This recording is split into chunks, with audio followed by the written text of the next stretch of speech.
Nagmalampuson ang medical and surgical mission nga gipahigayon sa Cebu Provincial Hospital sa Danau City. Ang mga pasyente nagpasalamat sa inisyatiba ni Governor Pam Barry-IV nga naghatag og libre nga mga opera sama sa danlak o hernia surgery, hemorrhoidectomy, total thyroidectomy, open cholecystectomy, anal fistula surgery ug uban pang laparoscopic procedures.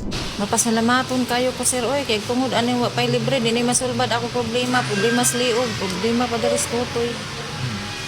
Nakuha na gyud in town.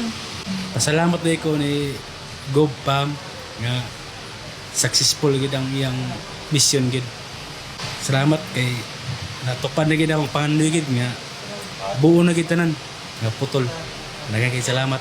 Dako gimi pasalamat ni Gov Pam kay nakaabil gimi ang mission nga ani. Kami wa sa mi kwarta kanini. Nangayawat na sa mi diri na makalibre. Mayo gina ipadayon gining medical mission ni Pam. Dako gimi pasalamat ni Gov. Gov, daghan jud kay salamat. Wala jud mausik akong buto nimo dok. Gov kay kana ganing nangandoy jud mi nga mabag-o ang atong pananaw sa atong kuan ospital. Gov, salamat kayo sa inyong gibuhat sa pagkakag. Naghana kang matabangan. Naot na imo pag ipadayon ng sa naapakas kapundanan. Daghang kay salamat Gov Pam nga nahuman ako opera. Thank you kaayo. Thank you kaayo, Gov Pam, nga nabuhat jud nimo ang amo adjong katuyuan nga na surgical mission diri.